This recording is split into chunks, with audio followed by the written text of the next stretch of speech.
بسم اللہ الرحمن الرحیم۔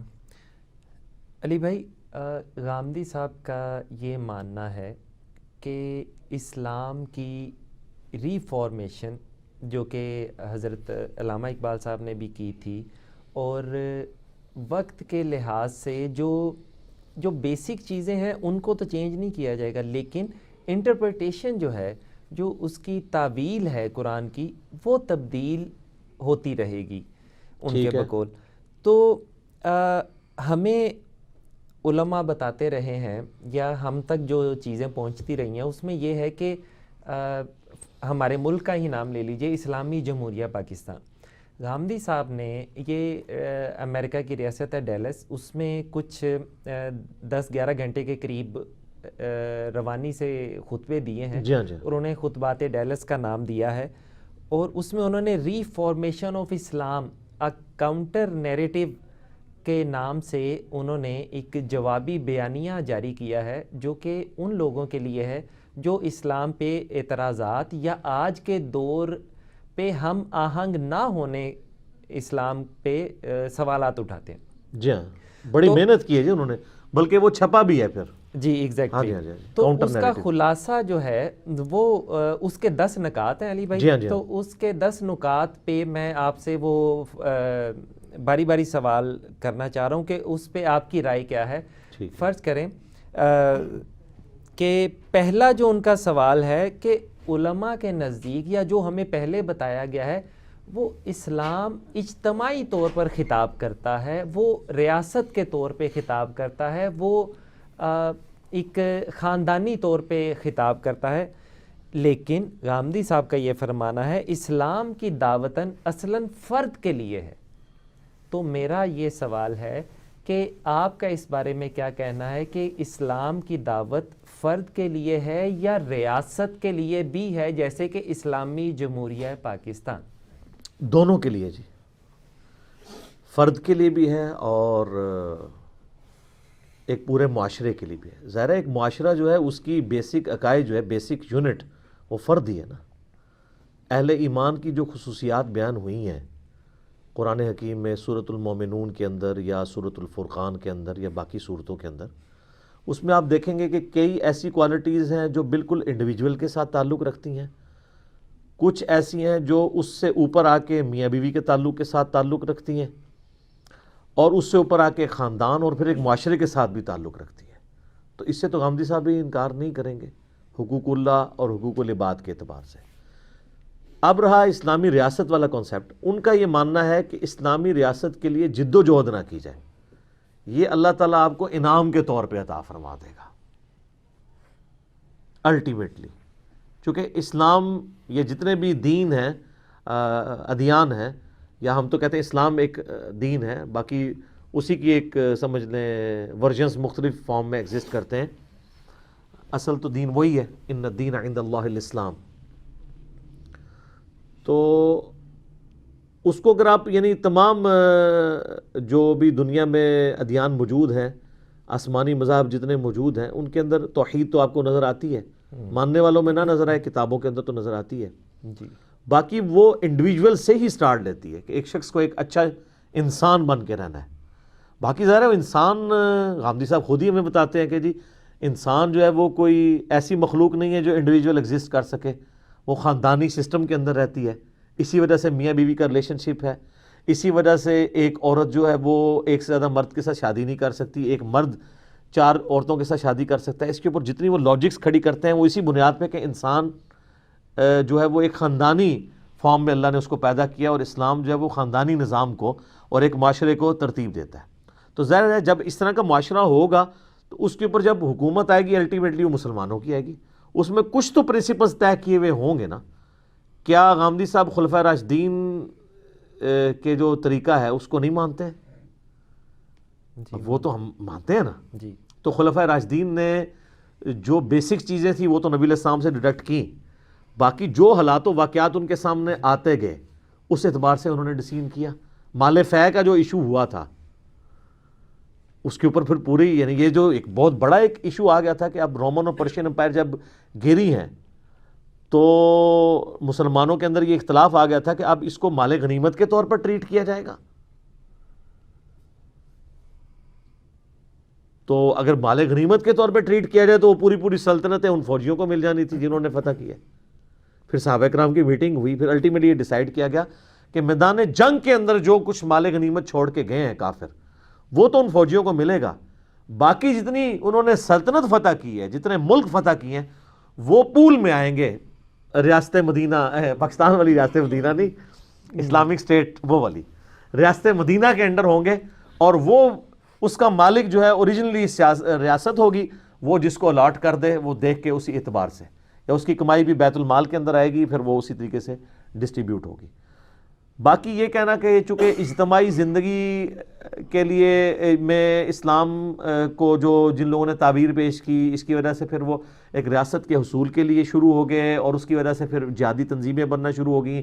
اور یعنی جو غامدی صاحب سمجھتے ہیں کہ یہ دنیا میں جتنا افراتفری مسلمانوں نے پھیلائی ہوئی ہے اس وجہ سے ہے. جی, ہم یہ پوچھتے ہیں کہ دنیا میں جو افراتفری پھیلی ہوئی ہے, اگر اس کی وجہ یہ غلط ایکسٹریم پہ چلے جانا مان لی جائے, اور اس کی بنیاد کے اوپر آپ اس تھاٹ کو غلط کہتے ہیں, تو اس تھاٹ کی بنیاد بھی تو قرآن کے اوپر ہے. قرآن سے لوگ سمجھ رہے ہیں نا, ڈیٹیکٹ کر رہے ہیں سورہ توبہ سے جی, کہ جہاد کو تم نے جاری رکھنا ہے, یا تو ان کے ساتھ قتال کرنا ہے, یا وہ جزیے کے اوپر آمادہ ہو جائیں, تو یا اسلام قبول کر لیں. تو قرآن کے اوپر تو اعتراض نہیں کریں گے, آپ تعبیر کے اوپر کر سکتے ہیں نا. ہم سمپل یہ کہتے ہیں کہ غامدی صاحب جو اس حوالے سے یہ پوائنٹ آف ویو دے رہے ہیں کہ ریاست کا مذہب سے کوئی تعلق نہیں ہے, یہ بالکل الگ چیز ہے, یہ کنسیپٹ مسلمانوں میں عملی تواتر و اجماع سے کہاں پایا جاتا ہے. اب انہوں نے ہمیں یہ نہیں کہنا کہ جی اس کے رزلٹ یہ نکلنا, ہم کہیں گے عملی تواتر و اجماع امت کا کیا رہا ہے کہ خلفائے راشدین ہے, خلافت راشدہ ہمارا بہترین دور ہے, ہم اس کے لیے سب کچھ کریں گے. یہ سب کچھ چل رہا ہے نا. باقی اس کے اندر جو غلط چیزیں ہوئی ہیں, خود کش حملے آئے ہیں یا مسلمانوں کو کاٹنا, تو سر وہی لوگ جو خلافت کے نظام کے لیے کوشش کر رہے ہیں وہ خود بھی تو ان چیزوں کو کنڈیم کر رہے ہیں. وہ تو کافر بھی کہتے ہیں کہ رومن اور پرشین امپائر جو مسلمانوں نے گرائی ہیں اور اس کی وجہ سے کتنے لوگ مارے گئے ہیں, اسلام کے سر پہ اس کا خون ہے سارا. تو ہم اس کو جسٹیفائی کرتے ہیں نا کہ بدماش کو اکھاڑنے کے لیے یہ کچھ تو کرنا پڑتا ہے, بائی پاس کرنے کے لیے گرائنڈر تو چلانا پڑے گا ایک بڑی کاز کے لیے. اسی پہ وہ کتاب لکھی ہے نا وحید الدین خان صاحب نے, اسلام دور جدید کا خالق. اس کا مرکزی ٹاپک یہ ہے کہ اسلام نے قتال اور جہاد والا یہ جو معاملہ شروع کیا ہے, اس کی بنیاد کیا ہے. وہ یہی ہے کہ جو رومن اور پرشین امپائرز تھیں جو صدیوں سے استحصال کر رہی تھی انسانیت کا, اور اس لیول تک کہ بادشاہ کا دین اختیار کرنا رعایا پہ فرض ہوتا تھا. اگر رعایا کوئی الگ دین رکھے گی وہ قتل کر دی جائے گی. فریڈم آف ایکسپریشن زیرو تھا. اس کو آ کے اسلام نے جڑ سے اکھاڑا ہے, اور اس کے لیے ضروری تھا کہ وہ رومن اور پرشین امپائرز کو توڑا جاتا. تو آج آپ دیکھ لیں کہ اس کی پھر برکات ہیں یہ کہ مسلمان حکومت میں غیر مسلم رعایا بھی ایگزسٹ کر سکتی ہے. جزیہ اگر کوئی کہتا ہے نا ٹیکس ہے, وہ 4 دینار ہے سال کا, اس کے اگینسٹ جو انسینٹیو دیے جاتے ہیں ان کی حفاظت کی جاتی ہے. اس زمانے میں جب قبائلی سسٹم تھا 4 دینار کے عوض اگر آپ کی پورے سال بھر کی کوئی حفاظت کا ذمہ اٹھا لے تو یہ ٹیکس کچھ بھی نہیں ہے. تو مسلمان بھی تو ٹیکس دے رہے ہیں زکوٰۃ کی فارم میں, صرف کافروں سے تو نہیں جزیہ لیا جاتا تھا. حکومتیں ظاہر اسی طریقے سے چلتی ہیں نا. تو وہ اسلام نے یہ جو رومن اور پرشین امپائر کو اکھاڑ کے جو فریڈم آف ایکسپریشن دی ہے, اس کی آج برکات آپ دیکھ لیں کہ امریکن پریزیڈنٹ ٹرمپ ہے, اس کے سامنے جو ہے وہ گیتا بھی تلاوت کی جائے گی, تو قرآن بھی تلاوت کیا جائے گا, اور تورات بھی تلاوت کی جائے گی. آپ کو رائٹ ہے, آپ اپنا رکھ سکتے ہیں. ایون اسٹریٹ دعوت جتنی ہو رہی ہیں امریکہ کے اندر, بازاروں کے اندر لوگوں نے سٹال لگائے ہوئے ہیں اپنی. یہ آپ امیجن کر سکتے تھے کہ فرعون کے سامنے حضرت موسیٰ علیہ السلام سٹال لگا کے لوگوں کہتے ہیں اللہ کو مانو. وہ تو جادوگروں کے ساتھ اس نے کیا کر دیا تھا, جو اس کے اپنے بنائے ہوئے تھے, اپنے بلائے ہوئے تھے, ان پہ الزام لگا دیا کہ تمہارا بڑا ہے جس نے تمہیں یہ سب کچھ سکھایا. حضرت موسیٰ علیہ السلام کو یہ کہہ دیا اور انہوں نے ایمان قبول کر لیا.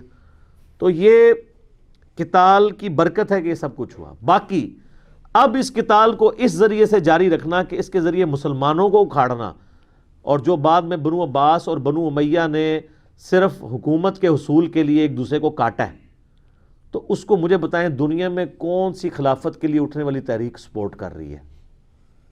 کوئی بھی. بلکہ غامدی صاحب تو مانتے ہیں کہ جی دور جدید میں وہ ان کا تو ماننا ہے کہ اس پورے ایشو کا بانی جو ہے مودودی صاحب ہیں. جی ایک باقاعدہ جماعت بنا کے اس کو اس فکر کے طور پہ. تو کیا مولانا مودودی رحمہ اللہ تعالیٰ نے کہیں پہ یہ بات لکھی ہے کہ آپ نے جو ہے وہ مسلمانوں کو قتل کرنا شروع کر دینا ہے؟ وہ تو بڑا اسی طریقے سے اسی فارم کو لے کے چلتے ہیں. ڈاکٹر اسرار صاحب کی تعلیمات میں آپ کو جو 6واں پوائنٹ ملتا ہے نا، جو غامدی صاحب اکثر کہتے ہیں یہ بڑا خطرناک کھیل کھیل رہا ہے، ٹھیک ہے سر، وہ خطرناک کھیل آلموسٹ ختم ہو چکا ہے. کیونکہ میں اگلے دن ڈاکٹر اسرار صاحب کے بیٹے سے بھی ملاقات ہوئی نا، تو ان سے یہ 6واں پوائنٹ ہی ڈسکس ہو رہا تھا. تو وہ کہہ رہے تھے کہ میں نے کہا یہ ڈاکٹر اسرار صاحب نے جو کچھ کیا ہے ان کا ایک اجتہاد تھا نا، کچھ چیزیں تو نص سے ثابت ہیں، باقی جو پوائنٹس ہیں تو نے کہا یہ 6واں پوائنٹ جو ہے نا، یہ جو پاکستان میں دھرنوں نے یہ چیز کلیئر کر دی ہے کہ یہ 6واں پوائنٹ جو ہے نا، کہ اتنے لاکھ بندے اکٹھے کر کے دارالحکومت پہ قبضہ کرنا، یہ تو ہمیں ان حالیہ دھرنوں نے بتا دیا ہے کہ فوج کے ہوتے ہوئے اور ایک پوری اسٹیبلش ریاست کے ہوتے ہوئے یہ پاسبل نہیں ہے کہ کوئی جا کے دعویٰ بول دے. تو میں نے کہا اس کا مطلب یہ ہے کہ اب آپ اس 6 پوائنٹ کو ریوزٹ کریں، اس کو سسپینڈ کر دیں کہ یہ پاسبل نہیں ہے. وہ پرانے زمانے تھے جب آپ ایک بادشاہ کو مارتے تھے، خود آ کے تخت پہ بیٹھ دیتے تھے، وہی رعایا آپ کی رعایا بن جاتی تھی، وہی فوجیں آپ کی فوجیں بن جاتی تھی. غامدی صاحب کی طرف آئیں. غامدی صاحب اصل میں پلی لیتے ہیں بنی اسرائیل کے جو، یار یہ کھلا تو نہیں ہوا دروازہ، بنی اسرائیل کے جو باہر والا جو شیشے کا بند ہے، بنی اسرائیل کے جو پیغمبر ہیں وہ کہتے ہیں وہ دیکھیں جی کفر کا نظام بھی ایگزسٹ کر رہا تھا، اور حضرت یحییٰ علیہ السلام، زکریا علیہ السلام ٹیمپل آف سلیمان میں بیٹھ کے دعوت توحید کر رہے تھے، دونوں نظام کو ایگزسٹ کر رہے تھے. یہ مثال دینا غلط ہے. اس کی وجہ یہ ہے کہ اسلام جب آیا نا، اس نے تو اکھاڑا ہے اس سسٹم کو. اللہ تعالیٰ نے قرآن فرمایا نا، هو الذی ارسل رسولہ بالہدی ودین الحق لیظہرہ علی الدین کلہ. یہ شان اور کسی کے لیے نہیں آئی ہے. تلوار کے ذریعے مسلط ہو کے کافروں کو اکھاڑ دینا اور کو ایگزسٹ نہ کرنا، الٹیمیٹلی یہ ہوا. ہاں اس کے لیے سٹیجز ہوئی، مکی دور میں نہیں ہے، آپ نے کوئی گوریلا وار نہیں کیا، ورنہ تو آپ 2-4 بندے بھیج کے تو بت توڑوا سکتے تھے، نہیں توڑوائے. کتنے سال برداشت کیے ہیں بت کعبے کے اندر، اور اسی کعبے کی طرف منہ کر کے نماز بھی پڑھی جس کے اندر بت رکھے ہوئے تھے. فقہی طور پہ تو نماز ہو جاتی ہے کیونکہ وہ کعبے کی جو دیوار ہے وہ سترا ہے. اے مولوی نے نال میں کلیئر کرتا گیا وہاں، انہوں نماز ہی فکر نہ پہ جائے، یار نماز ہو جاتی سی، نماز ہو جاتی ہے، کوئی مسئلہ نہیں. آپ نے مسجدوں کے اندر قبریں کھودی ہوئی ہیں، مزار بنائے ہوئے ہیں، ادھر بھی ہم نماز پڑھ رہے ہیں، تو یار وہاں بھی ہو جا رہا تھا. بات تو ایک ہی ہے کہ آپ قبر کے سامنے سجدہ نہیں کر سکتے. وہ بھی کہتے ہیں نہیں جی دیکھیں ہم نے باؤنڈری لگائی ہوتی ہے، ستھرا ہوتا ہے، تو اگر کوئی پڑھ رہا ہے، یہ ایشو وہاں پہ بھی آتا ہے نا، روضہ شریف پہ بھی. روضہ شریف کی جو بیک والی سائڈ والی جو جالیاں ہیں، وہاں تو لوگ نماز پڑھ رہے ہوتے ہیں، صحابہ صفا کے چبوترے والی، تو وہ کہتے ہیں سامنے قبریں ہیں. بھائی قبریں جو ہیں وہ پردے کے اندر ہیں، وہ ستھرا ہو جاتا ہے. تو یہاں پہ بھی یہ تھا. تو وہ کہتے ہیں چونکہ بنی اسرائیل کے پیغمبروں نے اس طریقے سے یہ والا معاملہ نہیں کیا جو مسلمان جس چیز کو لے کے چل رہے ہیں، تو مسلمانوں کے پاس اصل جو ہے وہ نبی اسلام اور پھر اس کے بعد خلفائے راشدین.